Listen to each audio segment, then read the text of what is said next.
అధిష్టానం సరికొత్త వార్తల ప్రపంచం. అధిష్టానం వాక్ స్వతంత్ర ప్రజాబలం. Welcome to Adhishtanam TV. ముందుగా బులెటిన్లోని headlines. AP CM Chandrababu Punganur వస్తే ఆయనపై దాడులు. శ్రీకాకుళం జిల్లాలో ఆగి ఉన్న లారీని ఆర్టీసీ బస్సు ఢీకొట్టింది. తెనాలి మున్సిపాలిటీ నుంచి వైసీపీకి చెందిన పలువురు కార్పొరేటర్లు, కౌన్సిలర్లు జనసేనలో చేరిక. వైసీపీ ప్రభుత్వ హయాంలో జరిగిన దోపిడీని ప్రజలకు వివరించేందుకు శ్వేతపత్రం. ఏపీలో శాంతి భద్రతలు పూర్తిగా అదుపు తప్పాయి. మాజీ మంత్రి కాకాని గోవర్ధన్. వైసీపీ హయాంలో జరిగిన ఘోరాలపై అప్పట్లో సీఎంగా ఉన్న జగన్ ఎందుకు స్పందించలేదు? శ్రీకాకుళం జిల్లాలో ఆగి ఉన్న లారీని ఆర్టీసీ బస్సు ఢీకొనడం. ఈ ప్రమాదం జరిగింది శ్రీకాకుళం జిల్లా లావేరు మండలం సుభద్రపురం జంక్షన్ వద్ద హైవే మీదుగా వైజాగ్ నుంచి శ్రీకాకుళం వస్తున్న ఆర్టీసీ బస్సు హైవే మీద ఆగి ఉన్న లారీని ఢీకొనడంతో ఈ ఘోర ప్రమాదం జరిగింది.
ఏపీ సీఎం చంద్రబాబు పొంగనూరు వస్తే ఆయనపై దాడులు చేయించారని, దమ్ము ధైర్యంతో ఎదుర్కొన్న వ్యక్తి అని టీడీపీ నేత బుడ్డా వెంకన్న పేర్కొన్నారు.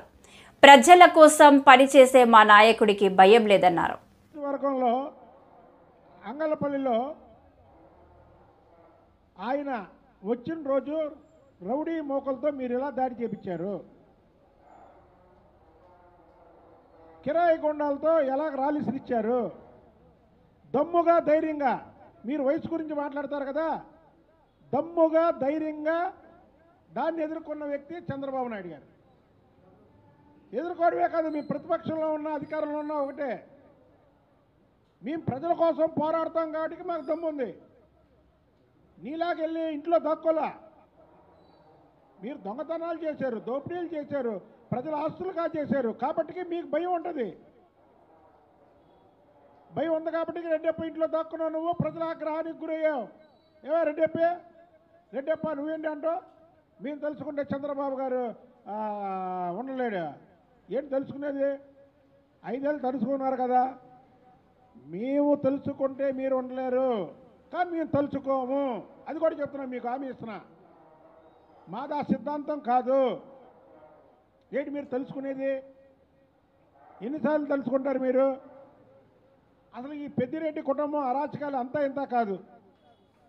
పెద్దిరెడ్డి మిథున్ రెడ్డి తూర్పుగోదావరి జిల్లా మీద కన్నేసి అక్కడ ఉన్నటువంటి గనులు ఏవైతే ఉన్నాయో ఎన్నో సంవత్సరాలు బట్టి గనులు లీజుకు నడుపుతున్నటువంటి వాళ్ళని బెదిరించి అందులో సగం గనులు వీళ్ళ సొంత మనుషుల పేరు మీద రాయించాడు. అలాగే పిఎల్ఆర్ ప్రాజెక్టు పేరుతో పాలేపల్లెంలో క్రషర్ ఏర్పాటు చేసి న్యాయబద్ధంగా నడుపుకుంటున్నటువంటి వ్యాపారులు ఎవరున్నారో వాళ్ళందరినీ బెదిరించి నయా పైసా చెల్లించకుండా ముడిరాయి తెచ్చుకొని పాలేపల్లెంలో క్రషర్లో దాన్ని కంకరగా మార్చి 100 కోట్లు దోచుకున్నాడు ఈ మిథున్ రెడ్డి. అసలు మీకు డబ్బు మీద ఎందుకే ఆశ? జగన్మోహన్ రెడ్డికి మీకు ఏం చేసుకుంటారా? అదేంటంటే ఈ రాష్ట్రంలో మేము ఏ వ్యాపారాలు చేయట్లేదని పెద్దిరెడ్డి అంటాడు. అసలు జగన్మోహన్ రెడ్డికి వ్యవస్థల గురించి తెలియని ముఖ్యమంత్రి ఎవరైనా పనిచేశాడంటే ఈ రాష్ట్రంలో జగన్మోహన్ రెడ్డి.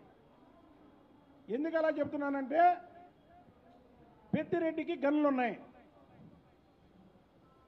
దానికి సంబంధించినటువంటి శాఖని పెద్దిరెడ్డికి అప్పచెప్పాడు. దొంగ చేతికి తాళాలు ఇచ్చాడు జగన్మోహన్ రెడ్డి. ఎక్కడన్నా సరే భారతదేశంలో ఒక బ్యాంకులో డైరెక్టర్ అవ్వాలంటే ఆ బ్యాంకులో అతని పేరు మీద కానీ అతని ఇంట్లో వాళ్ళ పేరు మీద కానీ అప్పు ఉండకూడదు. ఒక దేవాదాయ శాఖలో ట్రస్ట్ బోర్డు మెంబర్గా ఉండాలంటే దాంట్లో వ్యాపారాలు కానీ అక్కడ కాంట్రాక్టులు కానీ ఉండకూడదు. ఈ చిన్న విషయం నాకు తెలిసినటువంటి విషయం కూడా జగన్మోహన్ రెడ్డికి తెలియదు. ఏ గనులైతే దోపిడీ చేసి తెనాలి మున్సిపాలిటీ నుంచి వైసీపీకి చెందిన పలువురు కార్పొరేటర్లు, కౌన్సిలర్లు, కుటుంబ సభ్యులు జనసేన పార్టీలో చేరారు. జనసేన పార్టీ కీలక నేత రాష్ట్ర మంత్రి నాదెండ్ల మనోహర్ సమక్షంలో చేరడం జరిగింది. దీనిని ఉద్దేశించి మంత్రి నాదెండ్ల ప్రసంగించారు. ఇవన్నీ జరుగుతూ ఉంటాయి కాబట్టి అక్కడ 50,000 రూపాయల వరకు వాళ్ళకు ఆర్థిక సాయం హాస్పిటల్ బిల్స్ ప్రొడ్యూస్ చేయగానే మనం ఇస్తాం. వందల సంఖ్యలో మనం ఆదుకున్నాం. మొట్టమొదటి చెక్ కూడా మీకు గుర్తుందో లేదో తెనాల్లోనే ఇచ్చాం. మనం ఈ కార్యక్రమం ప్రారంభం అయినప్పుడు పవన్ కళ్యాణ్ గారు ఇచ్చిన 5 లక్షల రూపాయల చెక్ తీసుకెళ్ళి మన ఎరుకులపూడిలో మన మురళి గారు వాళ్ళ బ్రదర్ చనిపోయినప్పుడు మనం ఆ రోజు తీసుకెళ్ళి ఇవ్వగలిగాం. ఆ విధంగా రాష్ట్ర వ్యాప్తంగా దాదాపు 343 మందికి మనం 5 లక్షల రూపాయల చొప్పున పవన్ కళ్యాణ్ గారి చేతుల మీదుగా మనం అనేక మందికి మనం ఆదుకోగలిగాం. ఈ కార్యక్రమంతో పాటు మీరందరూ గుర్తించాల్సింది ఏంటంటే క్రియాశీలక సభ్యత్వం అనేది ఒక బాధ్యత కలిగిన వ్యక్తులు తీసుకుంటారు. మీరందరూ కూడా ఈరోజు వాలంటీర్లుగా నమోదు చేసుకున్నారు, యాప్ డౌన్లోడ్ చేసుకున్నారు మీ ఫోన్లో. సభ్యత్వ నమోదు కోసం చాలామంది ఆర్గనైజేషన్లు కృషి చేస్తారు. గతంలో కూడా మన తెనాల్లో సుమారు 6,000 సభ్యత్వం చేయగలిగాం గత సంవత్సరం. ఆ 6,000 సభ్యత్వాన్ని కనీసం 12 నుంచి 15,000 వరకు మనం తీసుకెళ్లేటట్టు మీరందరూ కూడా ఒక ప్రణాళిక సిద్ధం చేసుకోవాలి. కొలిపర నుంచి కూడా వచ్చారు ఇక్కడ ఈరోజు మన మిత్రులు. కొలిపర కానీ, తెనాలి రూరల్ మండలం కానీ, తెనాలి పట్టణంలో ఉన్న 40 వార్డుల్లో కూడా ఈ సభ్యత్వ నమోదు కార్యక్రమం విస్తృతంగా తీసుకెళ్ళాలి. ఈ రోజు నుంచి 28వ తారీఖు వరకు మనం ఈ కార్యక్రమాన్ని తీసుకెళ్తున్నాం. ప్రతిరోజు మీరు సమయం వెచ్చించి ఎవరైతే వాలంటీర్లుగా నమోదు చేసుకున్నారో దయచేసి కేవలం 10, 15 చేసాం అనుకుంటే సరిపోదు. ప్రతి ఒక్కరూ టార్గెట్ పెట్టుకుని మనం పనిచేయాలి. ఎందుకంటే అనేక సందర్భాల్లో నేను చూస్తున్నాను సభ్యత్వ కార్యక్రమం పూర్తయిన తర్వాత చాలామంది వచ్చి మాకు కూడా అవకాశం కల్పించండి, మేము సభ్యత్వం తీసుకుంటామని అంటారు. దాన్ని దయచేసి గుర్తుపెట్టుకుని విస్తృతంగా ప్రచారం చేసి సోషల్ మీడియా ద్వారా స్థానికంగా మీరు మీ మండల హెడ్ క్వార్టర్స్లో మీరు ప్రెస్ మీట్లు ఏర్పాటు చేసి ఈ సభ్యత్వ నమోదు కార్యక్రమం గురించి దయచేసి మీరు వివరించండి. ఎంత సమయం ఇవ్వగలిగితే అంత సమయం ఇస్తాం. వెంకటేశ్వరరావు గారు చాలా తెలివిగా బాధ్యత తప్పుకుంటున్నారు. 175లో తెనాలి నెంబర్ 1 ఉంటే చాలా అనుకుంటున్నారు. ఆయన గుంటూరు జిల్లా అధ్యక్షుడు. అన్ని నియోజకవర్గాల్లో కూడా సభ్యత్వ నమోదు గుంటూరు జిల్లాలో బాగా జరిగే విధంగా తెనాల్లో అద్భుతంగా జరగాలి. ప్రత్యేకంగా మిమ్మల్ని అందరూ కూడా నేను రిక్వెస్ట్ చేసేది ఏంటంటే ఒక్కసారి మీరు ఆలోచించండి. ప్రజలు ఎందుకు మనపైన అంత నమ్మకం చూపించారు, ఎందుకు మనని ఎన్నుకోవడానికి ముందుకొచ్చి పాపం నిలబడి మరి ఓటేసి అన్ని గంటలు ఆలస్యమైనా కూడా అది రాజకీయ పార్టీల్లో ఎవరికి కూడా ఆ విధంగా అంత ఆదరణ రాదు. జనసేన పార్టీలో మనకున్న బాధ్యత ఈ రోజున కూటమిలో భాగంగా మనం భారతీయ జనతా పార్టీ, తెలుగుదేశం పార్టీతో కలిసి మనం ఎన్నికల్లో పోటీ చేశాం. అనేక ప్రాంతాల్లో మన జన సైనికులు, వీర మహిళలు అక్కడున్న అభ్యర్థి గెలుపు కోసం కృషి చేశారు. జనసేన పార్టీ ఎమ్మెల్యే ఉన్న చోట అద్భుతమైన మెజార్టీలు వచ్చినాయి మనకి. కాబట్టి ఆ బాధ్యతని మీరు ప్రజల్లోకి తీసుకువెళ్ళి రాబోయే రోజుల్లో మనం చేసే ప్రతి కార్యక్రమం కూడా ఈ ప్రభుత్వాన్ని బలపరుచుకుంటూ మనం ముందుకెళ్ళడం ఒక ఎత్తు అయితే, మన పార్టీని మన సంస్థాగతంగా క్షేత్రస్థాయిలో తీసుకెళ్లాల్సిన బాధ్యత కూడా మన పైన ఉంటుంది, ఖచ్చితంగా ఉంటుంది. ఎందుకంటే ప్రజలు మన పైన నమ్మకంతో వచ్చారు. ఈరోజు మీరు వారధులుగా మిగులుతారు. రేపటి రోజున మీరు ప్రజల్లోకి వెళ్ళినప్పుడు సంక్షేమ కార్యక్రమాల్లో కానివ్వండి, అభివృద్ధి కార్యక్రమాల్లో కానివ్వండి, క్రియాశీల సభ్యులుగా మీరు జనసేన పార్టీ తరఫున మీరు ప్రతి కార్యక్రమంలో పాల్గొని దాన్ని విజయవంతం చేసేటట్టు మీరు బాధ్యత తీసుకోవాలి. ఆలోచించండి ఒకసారి. ఎందుకంటే ఒక ప్రణాళిక ఉంటే, ఒక పట్టుదల ఉంటే ఏదైనా మనం సాధించుకోగలుగుతాం. అంతేగాని రేపు కాదు ఎల్లుండి చేద్దాం, ఎల్లుండి అయిన తర్వాత సోమవారం నుంచి చేద్దాం, 2 రోజులు మనకి పని ఉంది అనుకుంటే మాత్రం ఎవరైతే వాలంటీర్లుగా మీరు నమోదు చేసుకున్నారో దయచేసి మీరు ఆ పొరపాటు చేయబాకండి. మీరు తక్షణమే మొదలు పెట్టాలి ఆ పని. మనం అంతిమంగా మన ధ్యేయం ఏంటి, మనం ఏం చేయాలనుకుంటున్నాం, ఎక్కడ చేరాలనుకుంటున్నాం, ఇవన్నీ చూసి దానికి అనుగుణంగానే మనం కష్టపడి ముందుకెళ్ళాలి తప్ప స్థానికంగా మనం పోస్ట్పోన్ చేసుకుంటే పోతే మాత్రం చాలా ఇబ్బంది కలుగుతుంది.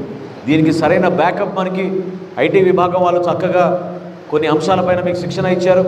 ఆ శిక్షణతో పాటు ఎక్కడ ఎప్పుడు ఏ లోపం ఉన్నా కూడా, చిన్న చిన్న పొరపాట్లు ఎక్కడ ఉన్నా కూడా దాన్ని సరిదిద్దే విధంగా ప్రతి ఒక్కరికి దీంట్లో అవకాశం కల్పించే విధంగా మనం విస్తృతంగా వైసీపీ ప్రభుత్వ హయాంలో జరిగిన దోపిడీని ప్రజలకు వివరించేందుకు శ్వేతపత్రం విడుదల చేస్తామని విశాఖ జిల్లా టీడీపీ అధ్యక్షులు గంటి బాబ్జీ అన్నారు.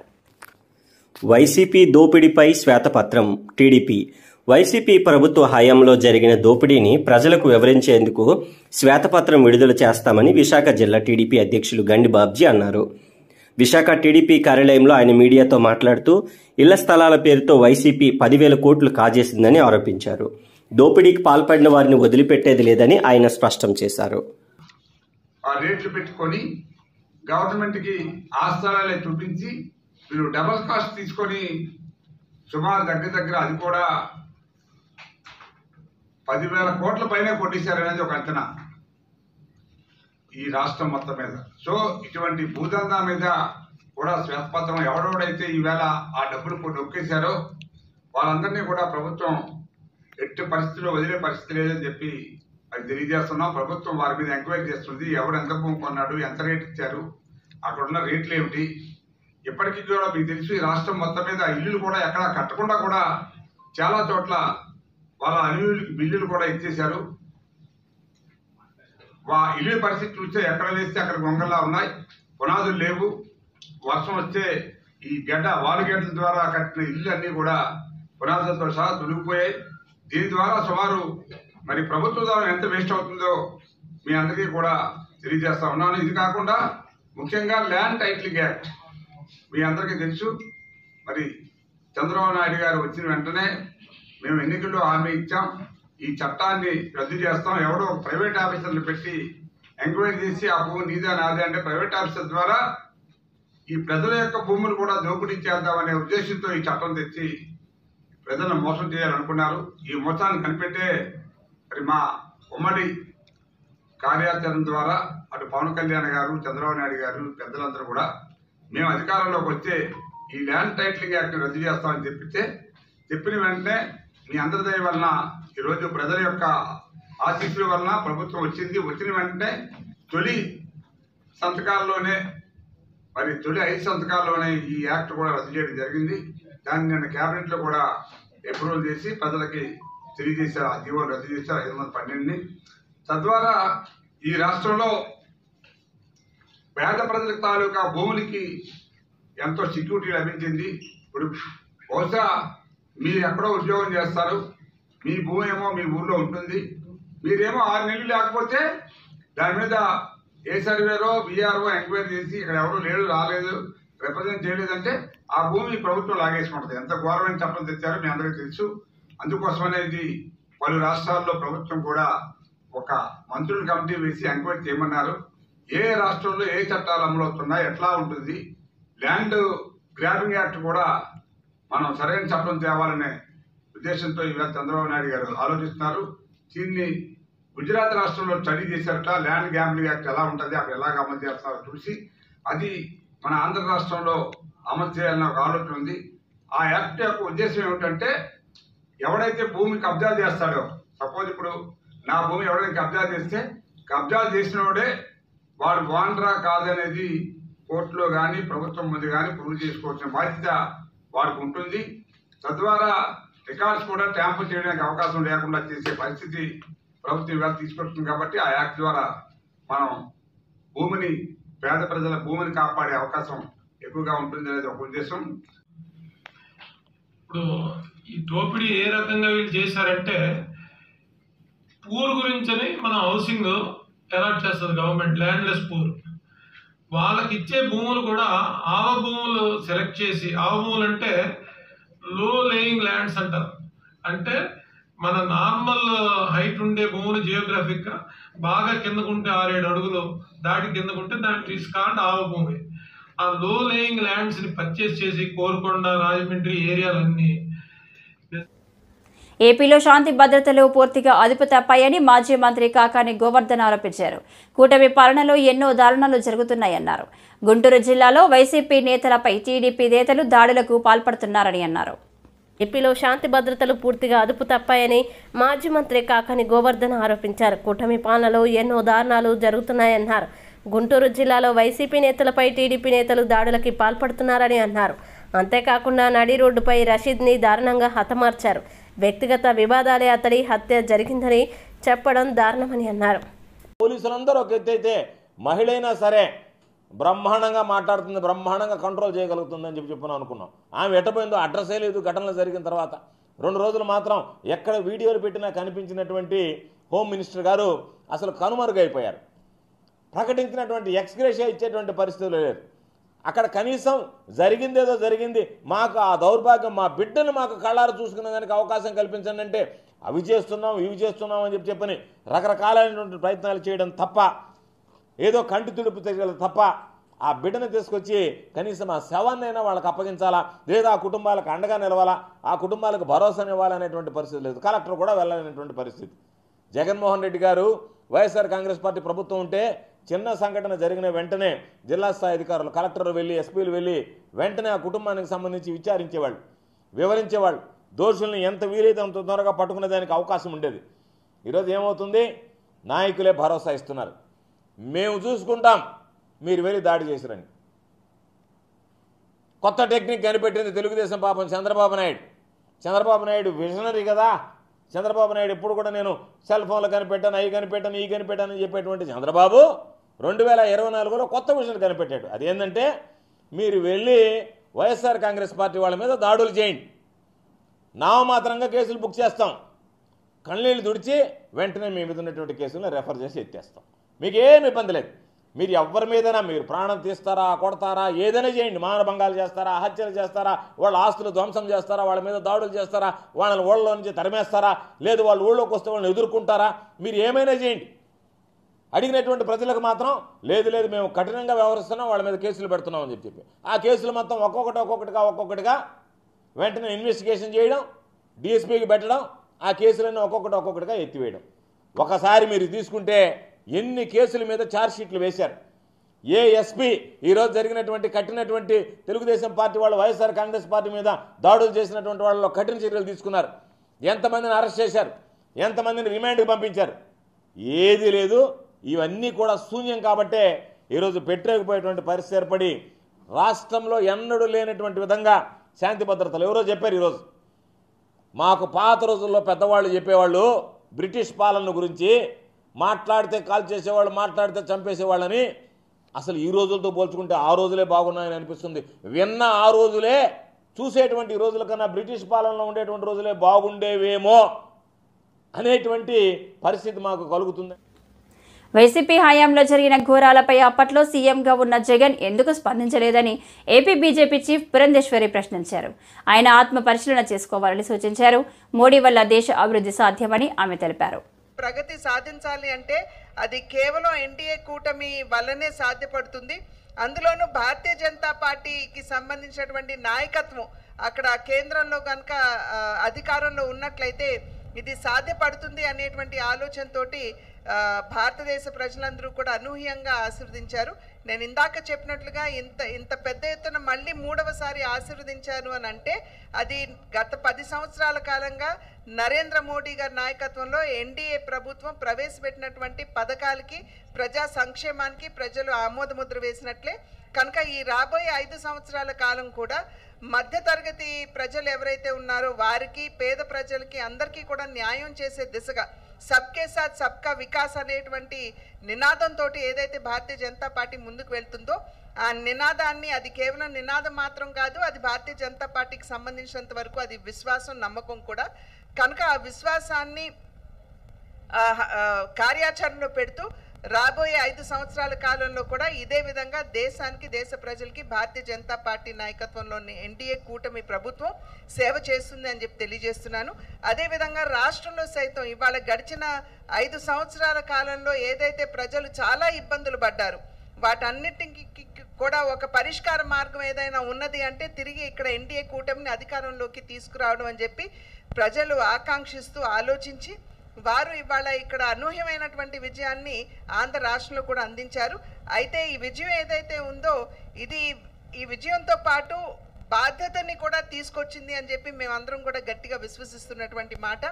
రాబోయే కాలంలో ఈ ఎన్డీఏ ప్రభుత్వం ఏదైతే రాష్ట్రంలో కూడా చంద్రబాబు నాయుడు గారి నాయకత్వంలో వారు ముఖ్యమంత్రిగా ఉందో ఖచ్చితంగా ప్రజా సంక్షేమానికి పెద్దపీట వేస్తూ ప్రజా హితపాలనని సుపరిపాలనని రాష్ట్రంలో అందిస్తారు అని చెప్పి మీ మాధ్యమంగా ప్రజలందరికీ కూడా తెలియజేస్తున్నాను.